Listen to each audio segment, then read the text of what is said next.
Hey everyone, we are back once again. It is Wednesday at 11 a.m. Central Time on the dot. Dave, welcome back to our awesome show.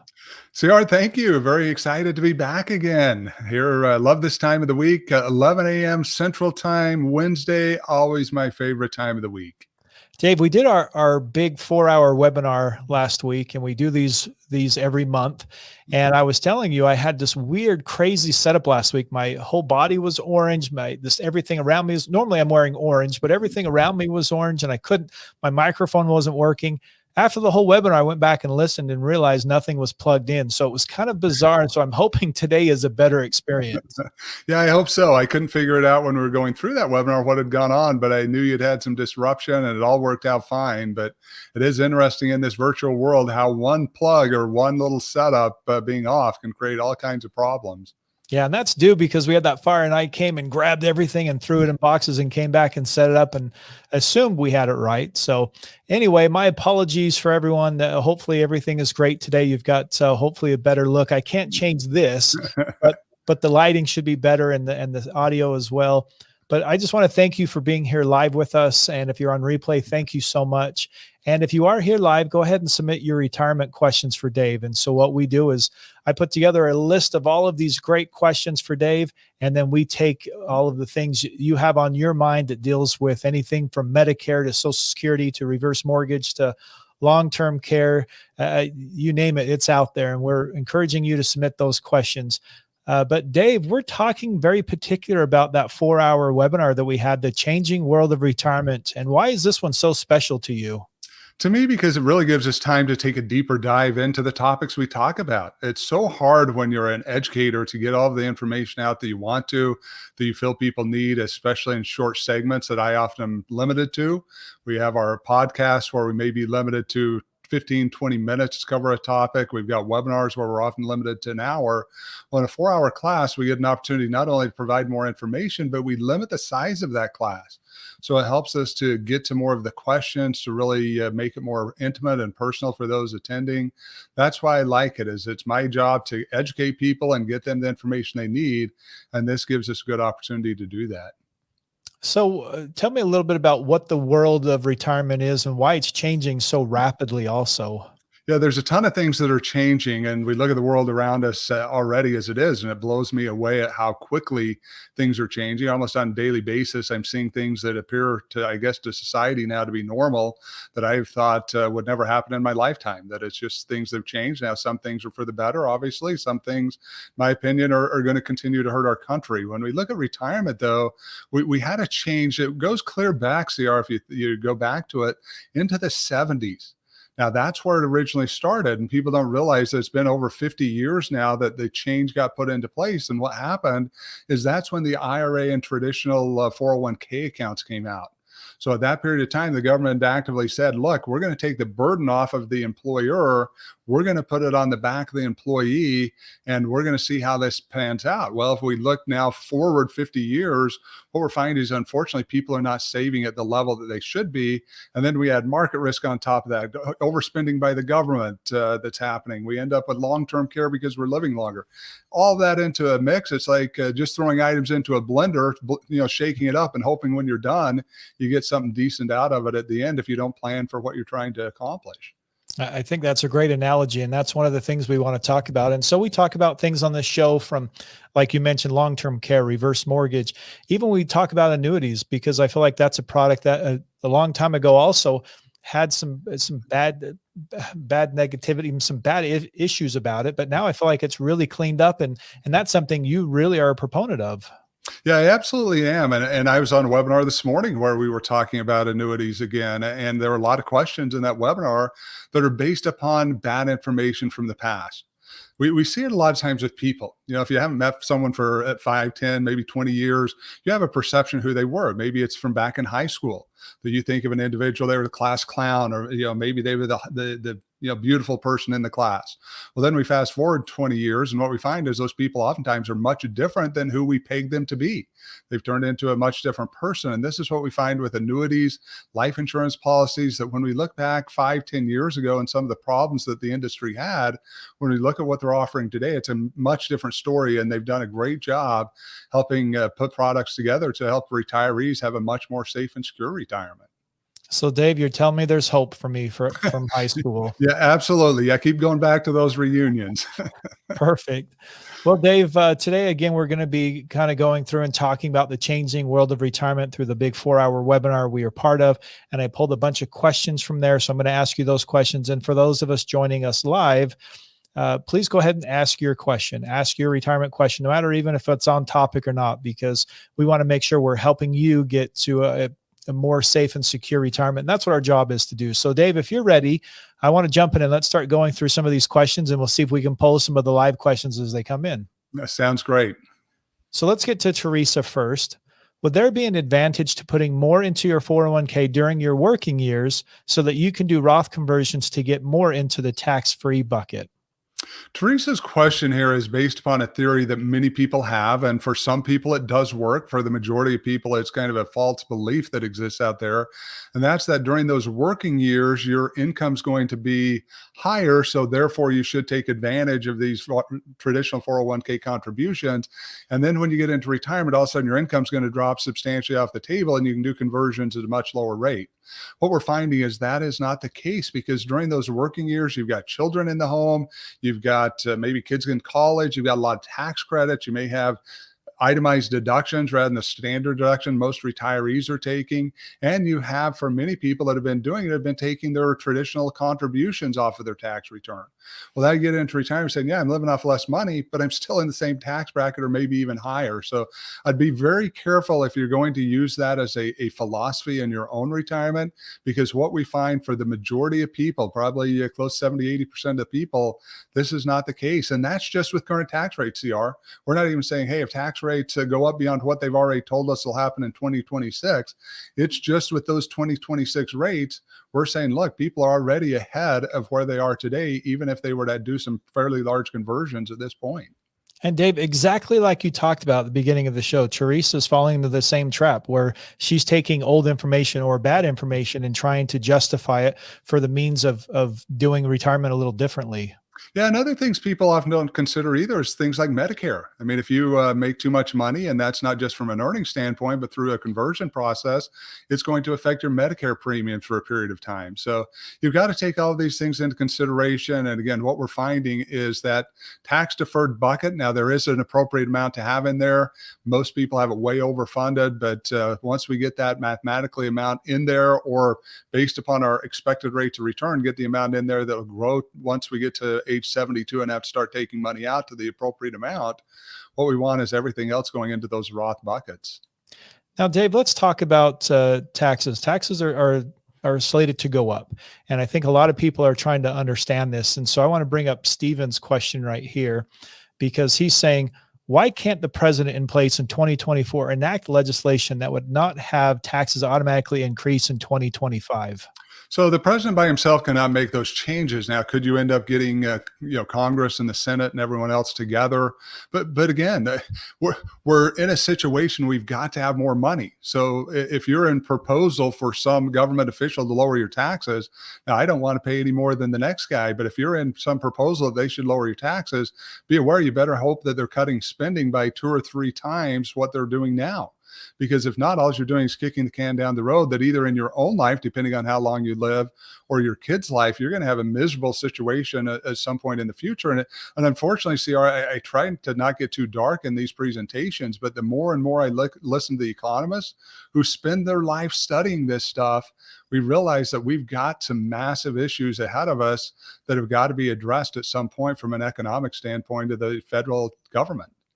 Dave, what if those viewers are watching right now or on replay and saying, Dave, taxes aren't going to go up? I mean, that's kind of the philosophy that we see right now, but we know they are. But how do we help people to understand why it's important to start now, today, instead of at the moment of, at as taxes raised at that moment.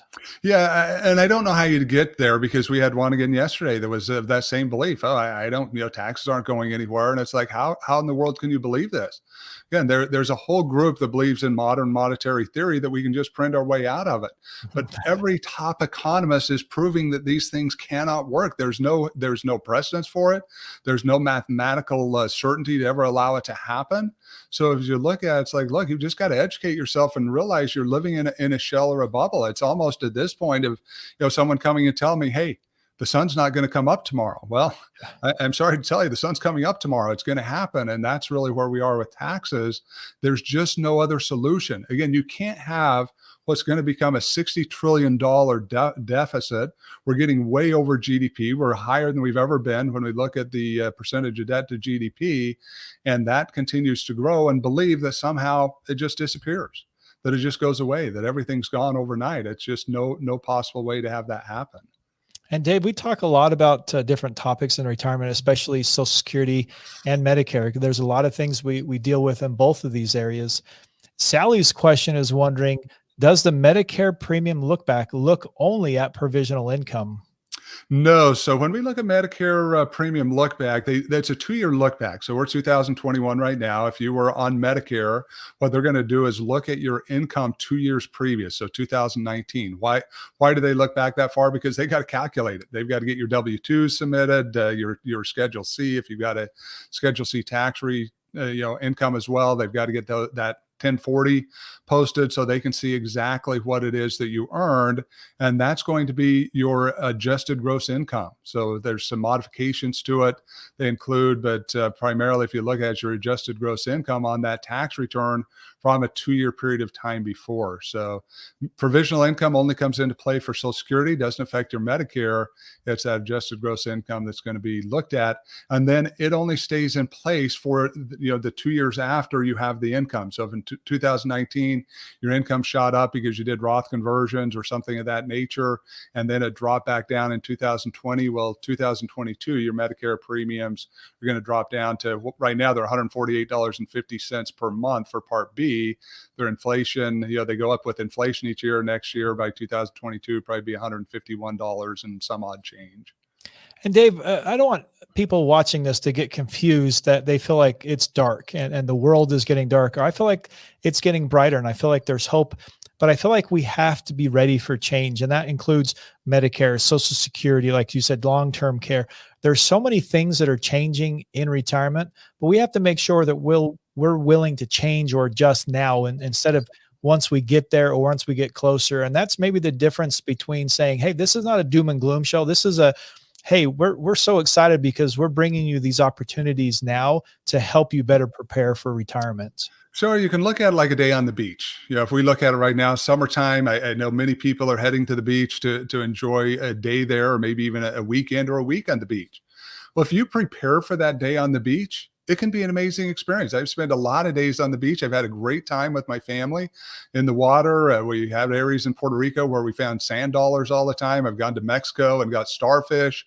We've just got some cool things out of the water. We've enjoyed our time there, but it's all about that preparation. If you show up to the beach, and especially guys like you and I that are as white as we are, and we end up getting to the beach and we didn't bring any sunscreen and we didn't bring an umbrella, and it's 100 degrees outside and we spend our whole day out there, by the end of that day, we're miserable. We had a bad experience at the beach because we didn't prepare and put the things in place. But if we brought our water, our umbrellas, our sunscreen, get to the end, and retirement to me is no different than that. If you prepare for it and you do the things that you should, hey, the times ahead of us can be a great experience. But if you don't, hey, I'm sorry, you're going to be at the mercy of the government and what they decide to do to you. Yeah, great analogy. And Dave, I wanted to bring up, Gary Wong is joining us on Facebook right now. And he has a question referencing Tom Hagna's income annuity presentation this Wednesday morning he was part of. And he said, what is the optimal strategy for a millennial to position his or her retirement assets and retirement income inside of a Roth annuity vehicle? Yeah, so really what you want to look at, Gary, and good morning. Glad to have you with us today. Always good to see you. But what we want there's really one guideline that we use, and that's your age as a percentage of 100. That's what we want principal protected. Now, that could be in life insurance or inside of annuity. So if you've got a 30-year-old, really what we want from a overall retirement standpoint, we want about 30% of their assets in this type of a vehicle. Now, that being said, because of the performance of annuities compared to what the market's doing right now in the bond market, most people at that age, they may be at a 60-40 stock bond split. Now, they may be 70-30 because they are younger. But when we look at it, if you're a 60-40, there's nothing wrong with someone age 30 putting all of that bond money into an annuity at this point, because it's allowing you to get a higher rate of return in an environment that's more secure, and that thus allowing your performance of your overall stock portfolio and your investments to do much better than you would with a stock bond allocation like most people have. And Gary, I hope that answers your question. If not, please go ahead and submit a follow-up question. Like always, Gary, we love your questions, so keep those coming. And for everyone else watching live, go ahead and submit your questions as well, so we can get those and add them into our show today. Go ahead, And Dave. TR, let me just jump onto that a little bit too. One of the problems for those listening that would be in that position is if you are a millennial, you're in that younger generation, your 401k plans oftentimes are not going to allow you to do any of this. So you've got to be aware too that as great as the strategy may be to help you outperform what you would do otherwise with a stock bond portfolio, you may not be able to do it depending on where your income and your assets are and the income streams you would have in the future coming out of those. Dave, what if we're going to our employer and we just maybe have a regular 401k? There's no Roth piece of this. How do we get our companies to make a change for this? Well, you can always go to your HR and you can talk to them. I've seen some with do it with quite a bit of success as they explain why and how it can not only benefit them, but also benefit many of the other employees that are working with the company. We've seen success where they've been able to change. Now, that being said, every company has the freedom to do what they want. But if you can put a good case out there, these changes are not outrageously expensive, meaning most amendments to a retirement plan, probably between $500 and $1,500 to do the amendments that would be required to allow many people to get substantially more benefits than what that would cost, even if you had to pay for it yourself. And I'm not promoting someone do that, but I know I've seen plans where one individual would save way more than the 1,500. It's like, hey, offer to pay for it yourself if you have to, because you're going to get so much more benefit in your retirement out of what you're trying to accomplish here. And Dave, since we're on that topic, let's bring up Doug's question. I'm trying to go through and pull these together, but Doug's asking, if you have the option to contribute to a regular 401k or a Roth 401k, which we're talking about, both with the same company match, how do you know how much to contribute to each? Doug, remember we've got a mathematically right amount of we need in each of the buckets. So we've got to have that 6 months in the taxable, and we've got, again, if you're a married couple, you're going to be under 500,000. That's probably getting closer to 350 now when we look at Social Security amounts and the fact they're not inflation adjusted. But if once you get that mathematically right amount, and what we find for most people is a situation where the employer contribution itself, by the time we look over 20 or 30 years, it will have built up to that $500,000 that we need to have in there, or 350 or whatever it may be. So I would look at it with an advisor where you can go through the math. But for most people, all of it should be going into the Roth, and then all you would have in that other side is just your employer contribution. Dave, let's blanket the 401k. What's the biggest problem that you see people are making when it comes to the 401ks? Biggest problems are getting it into the wrong bucket. I mean, that's the biggest issue is everyone thinks, oh, I want that tax deferral. And unfortunately, most of them believe it's a tax deduction. I've never done this. I've thought I should go do it sometime. But if I were to go stand on the corner in New York or LA, some big city, and ask people questions about a 401k, assuming you get someone to stop, I know that's not a thrilling thing to ask people questions about, but most people look at it as a tax deduction. It's like, oh, I saved this bundle of money, and I see it from CPA and EA sides all the time, where they talk to their clients. They're like, hey, do this, you're going to save a ton of tax, never telling them that, hey, you got a responsibility somewhere in the future, and it's at the government, your private partner's discretion, what they're going to charge you for that. And so when we look at the current situation, we're seeing way too many people still plugging money into that traditional account, believing somehow that day of reckoning is never going to come. And unfortunately, the problem is, CR, When we're during our working years, most of us can adapt pretty well. If we make more money, we make less money, we have to contribute. Hey, we can adapt, we can work harder, we can, spend less, try to adjust those budgets. Once you get into retirement, it's pretty hard to adjust beyond a very meager lifestyle. I mean, if you're barely covering the bills, hey, it's pretty hard to say, hey, I got to cut back even more and allow Social Security to be my only source of income because most of the rest of it's going out to the IRS and taxes. Dave, we're already doing these live shows. How about in the fall we maybe make it to Times Square somewhere where we can just stand on the corner and let's ask these questions and see what we can come up with. I think that'd be great. I'd love to do that. I'd love to be able to get out there and throw questions to people on retirement and get their feelings, because I'm sure we're going to find that there is a lot of misconception out there in regards to what's happening, from Social Security and its financial situation, to the money people should have saved, to the way these programs work. Yeah, exactly. Well, Dave, let me jump down to Manjula. The question is, why is a Roth annuity not tax deferred? Because it's inside of that Roth account. So all Roth accounts basically mean that they're not going to have tax in the future. So if you've got money inside of there, even if it's annuity, means that that income stream is going to be coming out to you throughout the rest of your life with no tax. And it's really one of the things we'd recommend anyone to do. If you can get money into a Roth annuity, if you can imagine, CR, getting money for the rest of your life, you can't even get your Social Security this way for most people because of the provisional income calculation. But if you could get all of your income coming out for the rest of your life, never having to worry about paying another dollar of federal, state, or local income tax, I mean, what a great place we could be in as we look to the future. Yeah. Dave, let me I'm going to change direction here just a little bit because we've talked a little bit about long-term care. I want to bring up a few pieces of this as we're getting closer on time. But Jonathan is asking, can you get a larger life insurance retirement plan payable over more than 4 years if you think you may need more than 4 years of long-term care? Jonathan, the answer to that is absolutely yes. You can get these policies for as large as you choose to get them. Now, I will tell you there's really a sweet spot in retirement planning between buying the insurance you need to cover a potential risk and buying so much that all of your money is just going into insurance. Now, if you look at it and say, hey, I've had family members that have gone 5, 6, 7 years, maybe I've got some of the same issues that they have, or the potential of those, that really allows you to stay in those facilities longer than average. Not against at all having someone buy a larger policy. You just got to be aware it's going to cost you more, because you are going to have to buy more insurance at a period of your time in your life where insurance can be much more expensive than it obviously was during your 20s and 30s. Dave, what's the percentage that we are going to need long-term care when it gets to retirement?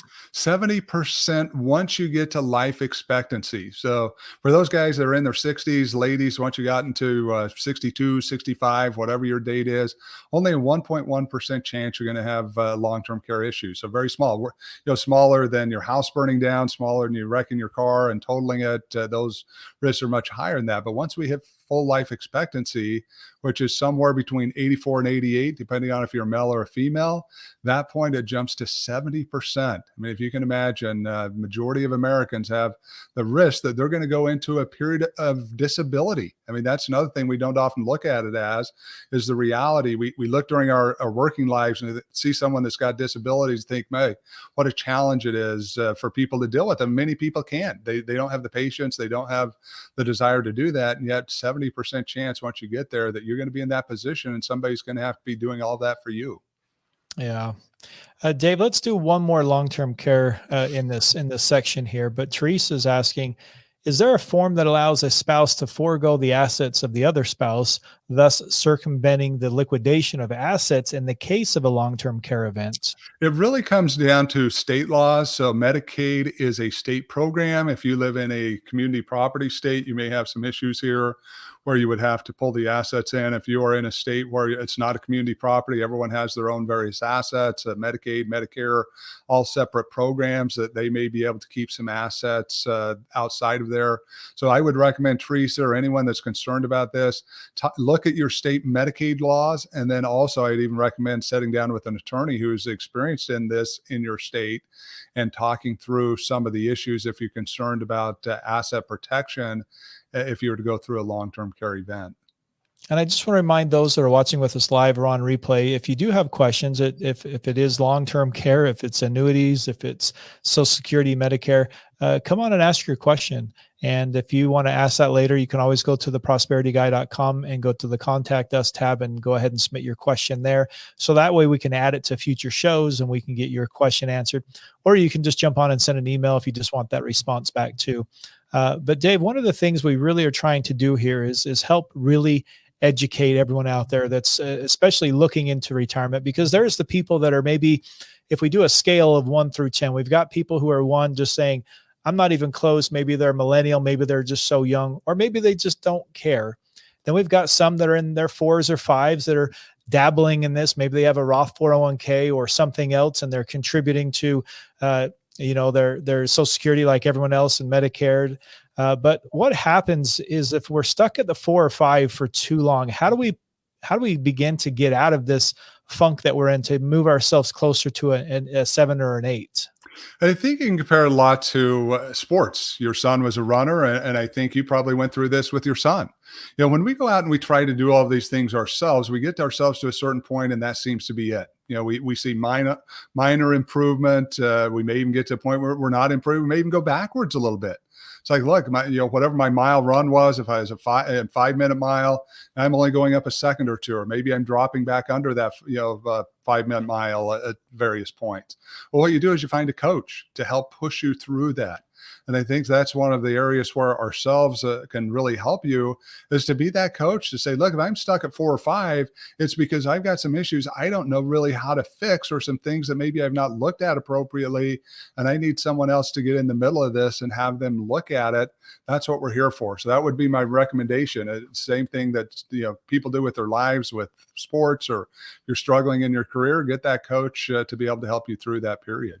Yeah, and I really appreciate that analogy, because my son did go from last on the team to first on the team, and finishing 5th in state overall. So that coach made all the difference in the world, and it did cost us, but it was one of the best things we've ever paid for, because not only did it help him perform better, but it helped everything overall. So I appreciate that. And I want to remind everyone that, yeah, if you are looking to get your retirement and move out of whatever funk you're in or wherever position you are right now, by saying, yeah, I'm just contributing to a 401k and that's it for right now, and that's all I'm worried about.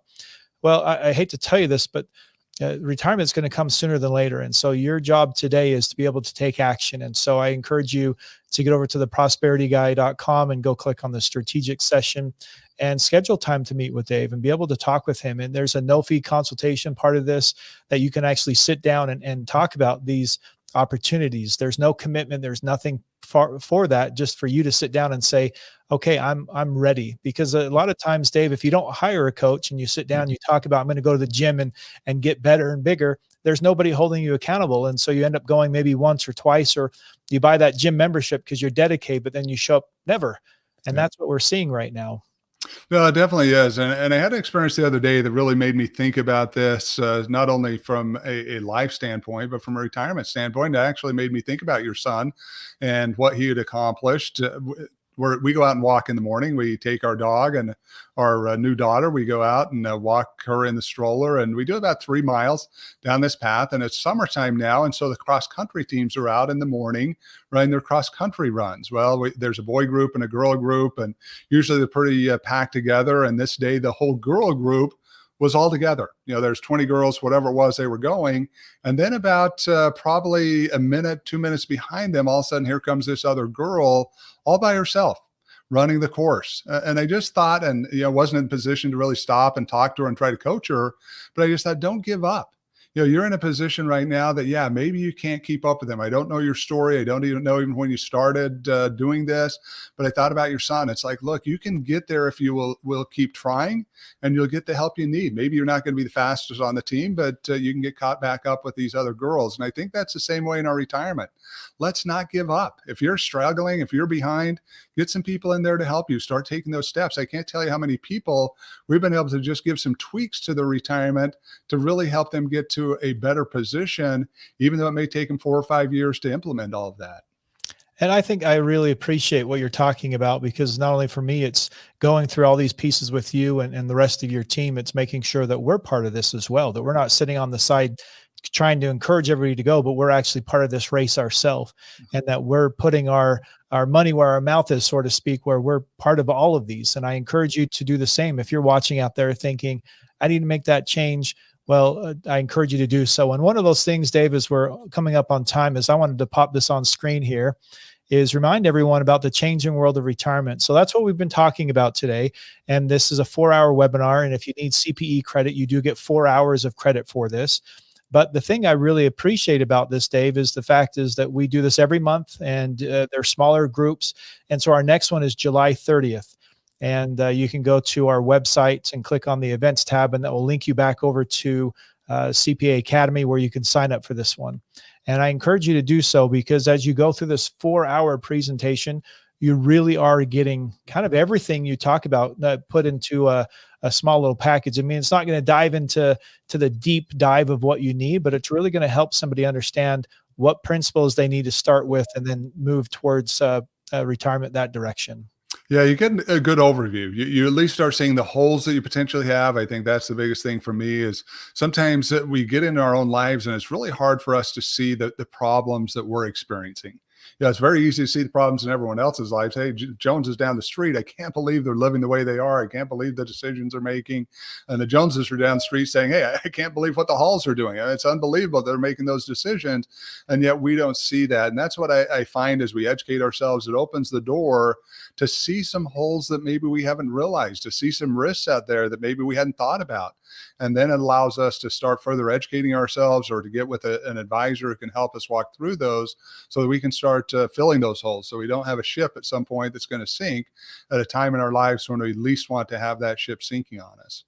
Exactly. And Dave, I just want to thank you.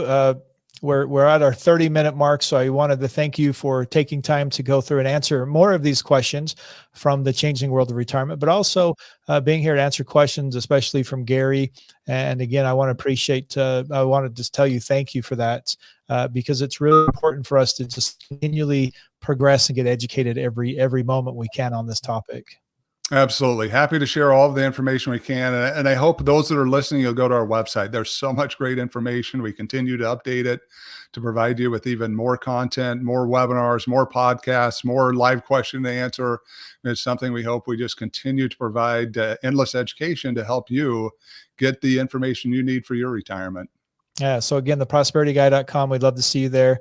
And don't forget to catch Dave also. He's got a podcast every weekend that comes out every Friday. We also have other webinars you can be part of. We also have a LinkedIn show, so you can go over there and catch other Q&As. And we have this show that comes every Wednesday at 10 a.m. Central Time, or sorry, it's 11 a.m. Central Time. I'm trying to get into my time zone now. So we have that, but we appreciate you being here and taking the time to be with us. And we will see you guys all again next week. See you guys.